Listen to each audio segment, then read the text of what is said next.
Memberikan pelayanan kepada ibu hamil dan pemeriksaan kesehatan janin gratis, salah seorang anggota DPRA Purnama Setiabudi melakukan bakti sosial dengan cara melakukan USG ke pedesaan menggunakan ambulan khusus.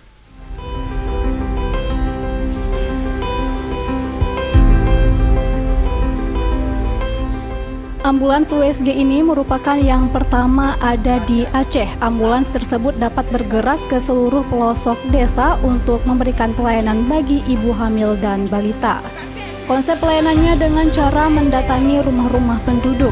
Pelayanan diprioritaskan kepada keluarga kurang mampu dan tidak dipungut biaya. Minggu pagi pelayanan dilakukan di 3 lokasi, yaitu Desa Pedalaman Samuti Makmur, Desa Monkelayu, Desa Samuti Raya di Kecamatan Gandapura. Masyarakat mengaku sangat terbantu dengan adanya ambulans USG sehingga masyarakat tidak bersusah payah mendatangi rumah sakit atau praktek dokter yang jaraknya sangat jauh. Menurut Nada, selama ini masyarakat terkendala untuk melakukan USG ke tempat praktek dokter atau ke tempat bidan karena terkendala dengan biaya atau transportasi, sehingga banyak ibu hamil yang tidak melakukan USG.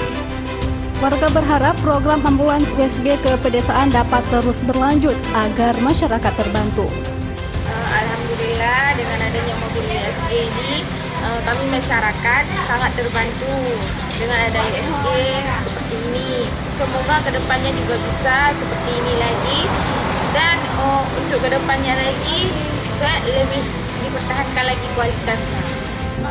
Purnama mengatakan kegiatan bakti sosial ini difokuskan di desa berlogo stunting. Di Biren terdapat 25 desa berlogo stunting. Kegiatan USG ini diutamakan ke pedesaan tersebut.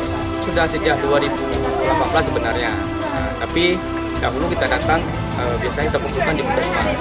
Tapi sekarang kita dengan adanya ambulans USG ini, maka kita akan lebih jemput bola. Karena beberapa pasien yang pertama tidak mau melakukan pemeriksaan karena yang pertama tidak adanya kendaraan yang dia inginkan ke tempat dokter SPP-nya, kemudian tidak adanya dana, dan yang ketiga adalah jarak yang terlalu jauh antara pemeriksaan USG dengan lokasi tempat tinggal mereka. Dari Kabupaten Biren, Musriadi iNews melaporkan.